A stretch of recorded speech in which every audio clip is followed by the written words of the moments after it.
My name is James F. Roberts. I'm an estate planning attorney. For the last 30 years, my law firm has literally helped thousands of families avoid probate. Because our clients took action, their families are not going to go through a process that can take 1 to 2 years, result in a loss of about 5 to 10% of the fair market value, and often ends up with a lot of family headaches and family fighting. What we have done is we have empowered our clients by giving them the options as what is available to them and letting them decide. One of the purposes of this video is to give you the options as to what can be done to avoid the probate process so that you can make an informed decision. Let's get started.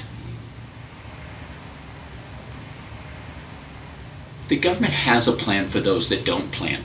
It's called probate. There's 3 major reasons to want to avoid the probate process: time, cost, family headaches, family fighting. Let's talk about the time factor. Generally, as a rule of thumb, we figure 1 to 2 years to go through the probate process. Most of my clients share with me that they do not want their family to spend a year or 2 going through a process that could have been avoided. Let's talk about the cost. A good rule of thumb is 5 to 10% of the fair market value is lost going through probate. So if you have an estate of $400,000, 5 to 10% would be somewhere between $20,000 to $40,000 that doesn't get to your family members but gets lost going through probate.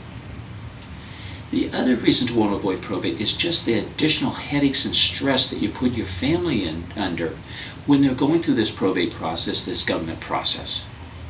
Most of my clients want to do everything they can to avoid the family fighting.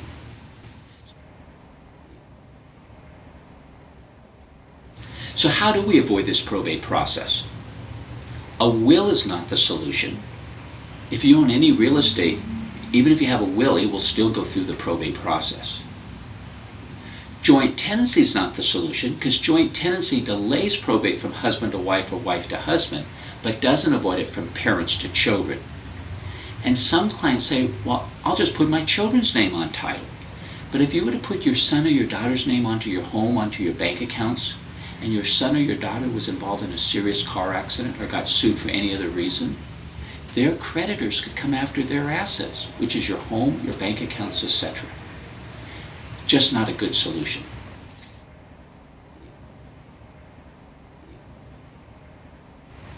So what does work?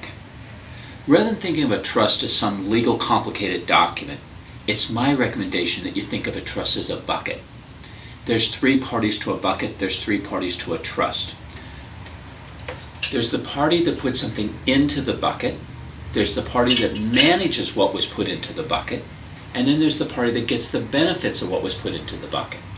There's 3 parties to the trust: the party that puts something in, the party that manages it, and then the party that gets the benefit. The person who sets up the trust, that puts the assets into the trust, is called the trustor, and that will be you. The party that manages what was put into the trust is called the trustee, and that will be you. And then the party that gets the benefits of what was put into the trust is called the beneficiary, and that will be you. In case you got lost, you're all 3 parties: trustor, trustee, beneficiary. All a trust consists of is a simple contract that says I, as the trustor, agree with myself as the trustee that during my lifetime I can do anything I want with my assets that are in my trust and anything I want with my trust agreement itself.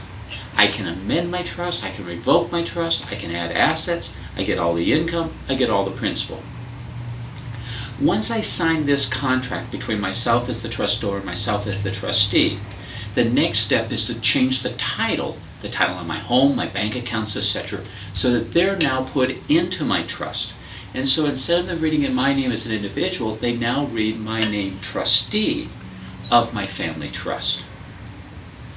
That works fine up until the time that you pass away. When you pass away, your hand comes off the handle of the bucket, and inside of your trust agreement, you have specified who you want to be as your successor trustees. Successor trustee or trustees. Let's say that you have 2 adult children and you are going to name both of your children as co-trustees. What your children would do is take 3 documents. your death certificate, a copy of the trust, and a tax ID number. Now the tax ID number is obtained by going on to the IRS webpage and filling out a form. It takes about 10 minutes to get the tax ID number. We don't do that today. We do it after you pass away. With those 3 documents, your successor trustee would go down to Bank of America, to Wells Fargo, wherever your accounts are, and basically walk in there and say, here is proof that my loved one has passed away, showing your death certificate. Then they would bring out your trust, the contract, and in the contract it would specify that at your passing you have named your 2 children to be the successor trustees, and then the children would show the tax ID number. With those 3 documents, the various financial institutions will re-register your assets so that they now read son and daughter trustees of your family trust. They then are in control of the assets that are in the trust. Once they put their hands onto the handle of the bucket and they have control, you have left them a set of instructions. Dear successor trustees, please pay my bills, my credit card debts, my funeral expenses. Once they've paid your bills, then you've left them a set of instructions as to where you want your assets to be distributed. Your set of instructions could be as simple as, dear kids, please divide my assets up into half go to my son, half go to my daughter. What takes the probate court 1 to 2 years to be implemented can literally start to be implemented with about 1 to 2 weeks. And the reason why it takes 1 to 2 weeks to start to implement a trust, it takes that long for the county government to get a certified copy of a death certificate.